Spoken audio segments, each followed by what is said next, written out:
بسم اللہ الرحمن الرحیم۔ السلام علیکم ناظرین، آپ دیکھ رہے ہیں BBC 11 ہیڈ لائن نیوز۔ میں ہوں آپ کا میزبان ابرار حسین، پروگرام بریو ویوز کے ساتھ۔ پروگرام میں ہم دن بھر کی اہم خبروں پر تجزیہ کریں گے۔ ہمارے ساتھ موجود ہیں تجزیہ نگار اور سینئر صحافی جناب سردار امین خان جتوئی صاحب۔ السلام علیکم۔ جی وعلیکم السلام۔ پروگرام میں ہم آپ کو خوش آمدید کہتے ہیں۔ شکریہ۔ آج دن بھر کی اہم خبر میں سے پہلی خبر ہے کہ ملک میں بحران پیدا کرنے والی مافیا کو کسی صورت میں نہیں چھوڑوں گا، وزیر اعظم عمران خان۔ اس بارے میں آپ کا کیا کہنا ہے؟ بسم اللہ الرحمن الرحیم۔ ابرار صاحب، سب سے پہلی بات تو یہ ہے کہ وزیر اعظم صاحب کو روکا کس نے ہے کہ ان کو جو ہے نا نہ نکیل ڈالیں یا ان کو کچھ مت کہیں؟ کون ایسا کہہ رہا ہے؟ کون سا ایسا جو حکومت ان کی ہے، نظام ان کا ہے، ان کو تو چاہیے الٹا لٹکا دیں ایسے لوگوں کو جو حکومت کے خلاف سازشیں کرتے ہیں یا حکومت کو ڈی اسٹیبلائز کرنے کی کوشش کرتے ہیں یا اس طرح کی کسی کرپشن میں ملوث ہوتے ہیں یا پاکستان کی عوام کے کسی بھی نقصان کا باعث بنتے ہیں، تو ایسے لوگوں کو تو سر عام ٹانگ دینا چاہیے۔ تو وزیر اعظم صاحب کو کسی نے نہیں روکا، ان کو چاہیے کہ فی الفور اس پہ عمل کریں اور عوام کو اس حوالے سے ریلیف دیں۔ عوام تبھی انہیں لیڈر مانے گی جب اگر وہ ان مافیاز کو نکیل ڈالیں گے، لیکن اگر ایسے ہی کرتے رہے، باتیں کرتے رہے، میں نہیں چھوڑوں گا میں نہیں چھوڑوں گا، تو پھر ایسے کوئی بھی اعتبار نہیں کرے گا۔ بالکل، ان کے علاوہ پھر اور پوچھے گا کون؟ جی بالکل صحیح۔ خبر ہے کہ پنجاب میں کرونا اموات، لاہور پہلے نمبر پر، راولپنڈی دوسرے نمبر پر اور فیصل آباد تیسرے نمبر پر۔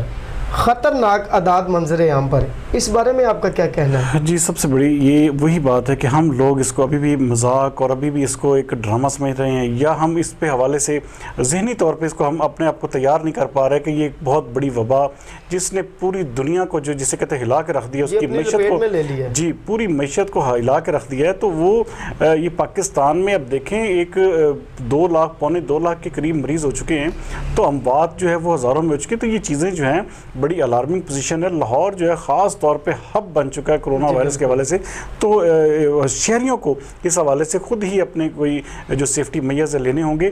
حکومت اپنا سمجھا چکی ہے، حکومت اپنا بتا چکی ہے، لیکن ہمیں بطور شہری کم از کم ہمیں یہ بھی دیکھیں، سب سے بڑی بات یہ ہے کہ ہمیں شرم آنی چاہیے کہ اگر کوئی خدا نہ خواستہ کوئی ایسا مریض جس میں ایسے سمٹمز پائے جائیں، اس کو باہر ہی نہیں نکلنا چاہیے، اس کو اپنے گھر میں رہنا چاہیے۔ اس کو کسی صورت میں بھی وہ دیکھیں کیریئر بن رہا ہے۔ آپ دیکھیں، آپ ایک مثال کسی کو بھی بندہ لے لے، کوئی نزلہ زکام یا کسی کو ہلکا سا بخار ہوتا ہے تو اس کو چاہیے گھر میں آئسولیٹ ہو جائے، بالکل باہر جانے کی بجائے، کسی کو ملنے کے بجائے وہ اپنے گھر میں رہے گا، تو اس سے بہت ساری جو ہے چیزیں بچت ہو رہی۔ اور باہر نکلیں تو جو حکومت جس طرح کہہ رہی ہے SOPs پر عمل کیا جائے، سینیٹائز کیا جائے، ماسک لگایا جائے، تو پھر ہی یہ وبا رکے گی، ورنہ یہ بتدریج بڑھتی جائے۔ لیکن اب بھی یہ خطرناک موڑ پہ یہ پہنچ چکی ہے۔ جی بالکل ایسا۔ جی، خبر ہے کہ کورونا لوٹ مار کا بازار سرگرم، آکسیجن سلنڈر کی قیمتیں 3 گنا مہنگی، اس بارے میں آپ کا کیا کہنا ہے؟ صاحب، قیمتیں تو ایک طرف ہیں، یہاں پہ سب سے بڑی بات یہ ہے کہ لوگوں نے جو ایک کھاتے پیتے گھرانوں سے تعلق رکھتے ہیں نا،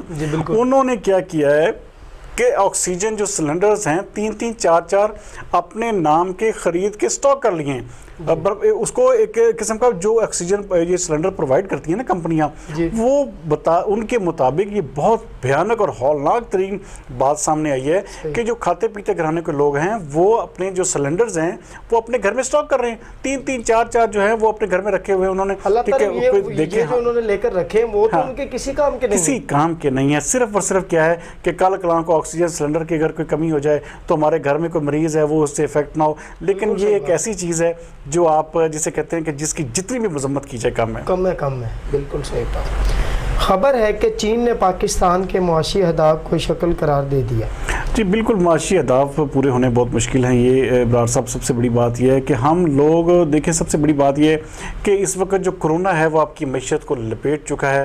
آپ اس کو مانیں نہ مانیں، لیکن کرونا نے جو ہے پوری دنیا کی معیشتوں کا بیڑا غرق کر دیا ہے۔ اب پاکستان تو اس کے سامنے کوئی چیز ہی نہیں تھی، پاکستان تو ایک بالکل جسے کہتے ہیں کہ نازک سی پگڈنڈی پہ چلنے والا ملک تھا۔ اب اس پہ میں نہیں سمجھتا کہ پاکستان اپنے اہداف پورے تو بڑی دور کی بات ہے، اگر ہم اپنے ملک میں غربت کو مزید پھیلنے سے روک دیں تو یہ بڑی کامیابی ہوگی۔